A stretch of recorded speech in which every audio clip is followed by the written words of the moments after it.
రక్తంలో ఆక్సిజన్ శాతాన్ని పెంచడానికి ఉపకరించే యోగాసనాలు, వాటి సాధనలో మెలకువల గురించి ఇప్పుడు తెలుసుకుందాం.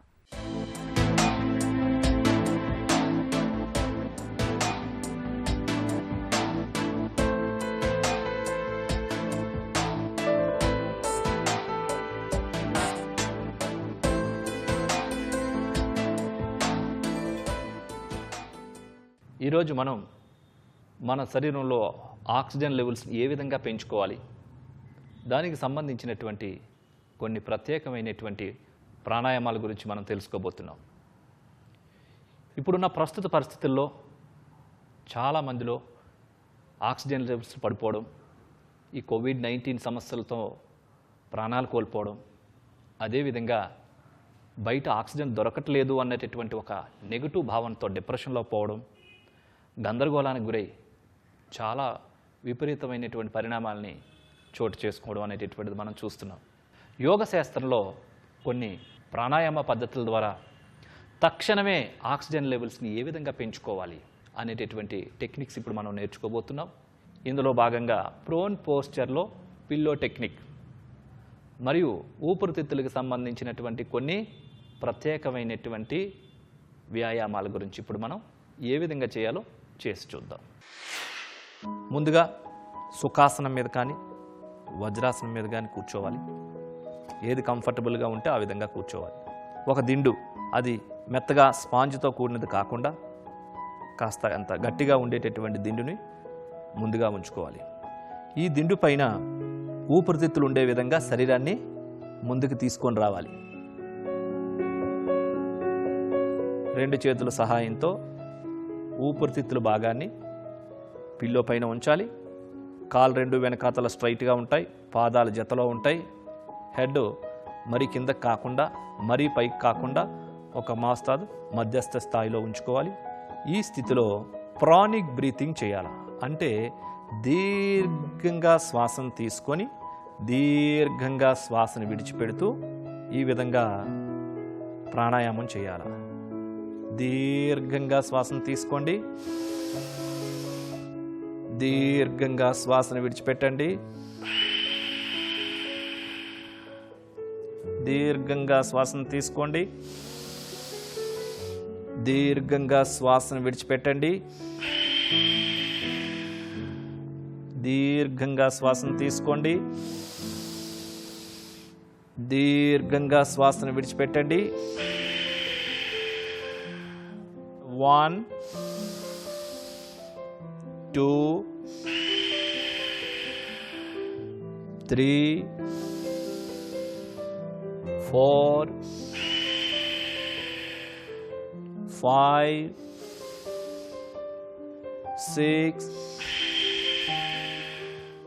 7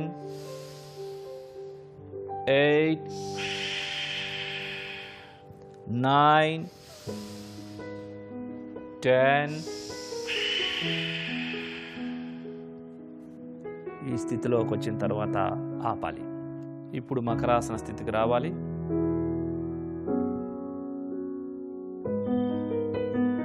ఇప్పుడు మకరాసన భంగం నుంచి ఎడం ప్రక్క తిరిగి సుఖాసనానికి రావాలి.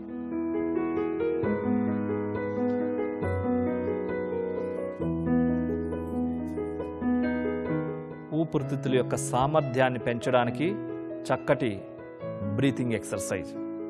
సుఖాసనంలో కూర్చున్న ఈ స్థితిలో రెండు చేతుల యొక్క 5 వేళ్ళని పూర్తిగా కలిపి ఛాతీ దగ్గర ఈ విధంగా ఊపిరితిత్తుల దగ్గర ఉంచుకోవాలి.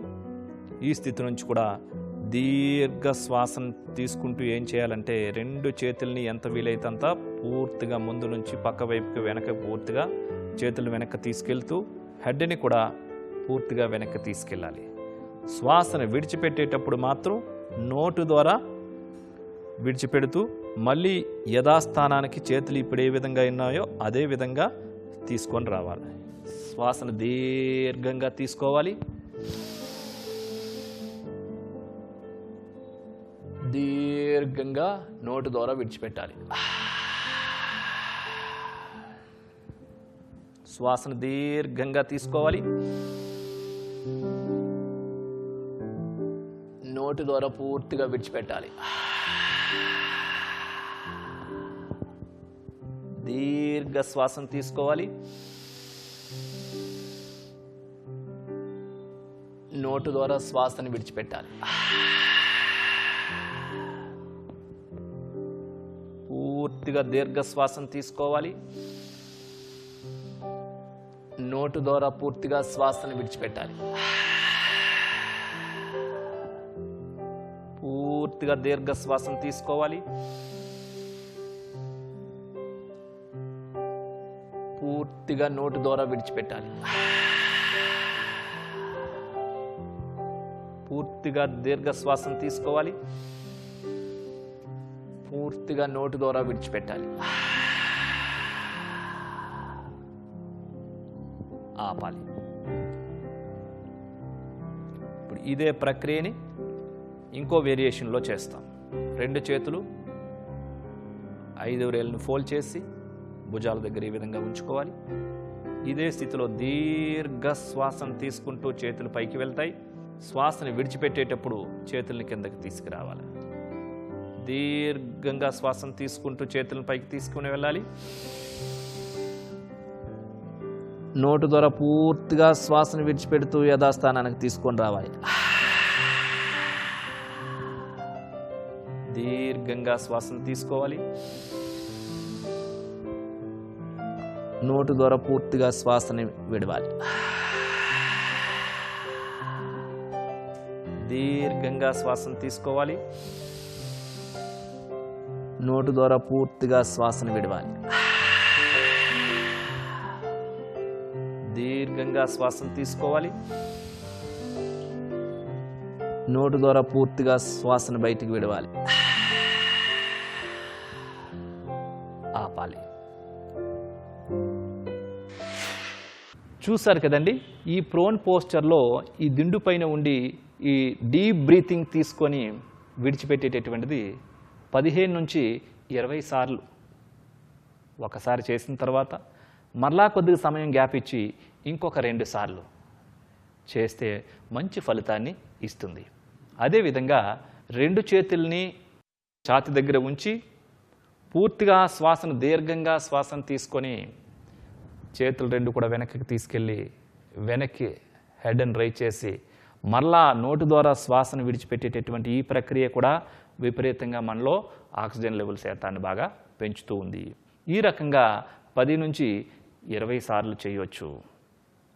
ఇంకొక వేరియేషన్లో హ్యాండ్స్ రైజ్ చేసి మరలా శ్వాసను నోటు ద్వారా విడిచిపెట్టేటటువంటి ఈ ప్రక్రియను కూడా 10 నుంచి 20 సార్లు మీరు చేసినట్లయితే లంగ్ యొక్క కెపాసిటీ బాగా పెరగడం ద్వారా మన యొక్క రక్తంలో మన యొక్క బ్రెయిన్లో ఆక్సిజన్ శాతం అంతా బాగా పెరిగి స్ట్రెస్ తగ్గిపోతుంది, డిప్రెషన్ పోతుంది, భయం పోతుంది. అన్నిటికీ మించి ఆ భయం పోవడం ద్వారా మనసులో శక్తి బాగా పెరుగుతూ ఉంటుంది. ఈ బ్రీతింగ్ ఎక్సర్సైజుల్ని ఖాళీ కడుపుతో చేయాల్సి ఉంటుంది. తిన్న వెంటనే చేయకూడదు. వీటితో పాటుగా కొన్ని ముద్రలు, కొన్ని బ్రీతింగ్ ఎక్సర్సైజులు ఇంకా చేయడం ద్వారా పూర్తిగా ఈ సమస్య నుంచి బయటపడవచ్చు. రక్తంలో ఆక్సిజన్ శాతాన్ని పెంచడానికి ఉపకరించే యోగాసనాలు, వాటి సాధనలో మెలకువల గురించి తెలుసుకున్నాం కదా. ఒక చిన్న చిట్కా మీకోసం. జలుబు, రొంపు బాధలు తీవ్రంగా ఉన్నప్పుడు 4 తులసి ఆకులు వేసి మరిగించిన టీ తాగండి. జలుబు, రొంపు బాధల నుంచి తక్షణం ఉపశమనం లభిస్తుంది.